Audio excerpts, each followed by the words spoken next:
அனைவருக்கும் வணக்கம். இன்னைக்கு நம்ம பார்க்க போற பதிவு தமிழ் கடவுள் முருகப்பெருமானை ஏன் நாம் சுப்பிரமணியன் என்று அழைக்கின்றோம் தெரியுமா? அதோடு அவர் ஞானப்பழம் கிடைக்கவில்லை என பழனிமலை மீது கோவணத்துடன் காட்சியளிப்பதாக சொல்லுவாங்க. ஆனால் அதற்கு பின்னால் உள்ள உண்மையை தெரிந்து கொண்டால் முருகனை ஏன் ஞானக்கடவுள் என அழைக்கின்றோம் என்ற பிரமிக்க வைக்கும் விஷயம் என்ன அப்படிங்கிறதையும் ஞானப்பழமும் ஆண்டிக்கோலத்திற்கு பின் உள்ள உண்மைகள் பற்றியும் இந்த பதிவுல நம்ம தெரிஞ்சுக்க போறோம். பதிவை ஸ்கிப் பண்ணாமல் கடைசி வரைக்கும் சப்ஸ்கிரைப் பண்ணிட்டு தொடர்ந்து இணைந்திருங்கள். வாங்க இப்ப பதிவுக்குள்ள போகலாம். சுப்பிரமணியன் என்ற பெயரில் பிரம்மணியன் என்றால் பிரம்மத்தை உணர்த்தும் பரம ஞானத்தை பெற்றவன் என்று பொருள். அதில் உள்ள சு என்பது சிறப்பிக்கும் அதி உன்னதமான என்ற ஒரு அடைமொழி. அதாவது அதி உன்னதமான பரம ஞானத்தை பெற்றவன் என்பதுதான் சுப்பிரமணியன் என்பதன் பொருள்.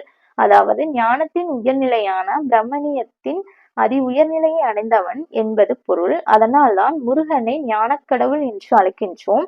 அவனை விட ஞானமும் தேஜாசும் வேறு யாருக்கும் இல்லை என்பதால் தான் அழகென்றால் அது பெயர் முருகன் என்று அழைக்கின்றனர். இப்படி ஞானமே வடிவமான முருகப்பெருமான் கைலாயத்தில் தேவலோக ஞானப்பழத்தை பெற முடியவில்லை என்ற கோபத்தில் ஆண்டிக்கோலம் பூண்டு பழனிமலைக்கு சென்று விட்டதாக ஒரு புராண கதை உண்டு.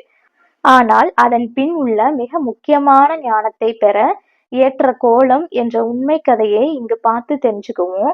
நாரதர் கொண்டு வந்த ஞான பழத்தை பெற வேண்டுமானால் ஈசன் படைத்த 7 உலகை முதலில் சுற்றி வருபவர்க்கு தான் என்று கூறியதும் முருகப்பெருமான் தன் வாகனமான மயிலேறி வேகமாக புறப்பட்டார். ஆனால் முருகனின் அண்ணன் விநாயகரோ அந்த 7 உலகத்தையும் தன்னில் அடக்கி அருள்பாலிப்பவர்கள் இந்த சிவசக்தி என கூறி அவர்களை வலம் வந்து ஞானப்பழத்தை பெற்றார். உலகை சுற்றி வந்த முருகன் அண்ணனின் கையில் ஞானப்பழம் இருப்பதைக் கண்டு அது எப்படி அவர் கையில் சென்றது என உணர்ந்தார்.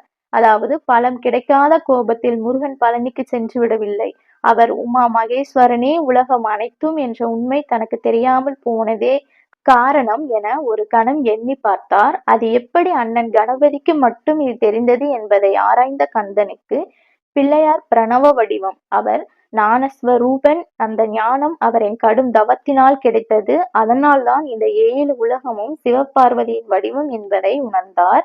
அண்ணனைப் போல தானும் அந்த ஞானம் பெற, அதாவது பிரமண்யனான தாம் சுப்பிரமணியனாக விரும்பினார். அதன் விளைவாகத்தான் தவ கோலம் ஏற்று பழனியில் ஆண்டியாக பழனி மலையில் ஆண்டி கோலம் ஏற்றார். இப்படி அண்ணன் கணபதியைப் போல தானும் தவமியற்று ஞானத்தை பெற ஞானஸ்கந்தனாக பழனியில் காட்சியளிக்கின்றார்.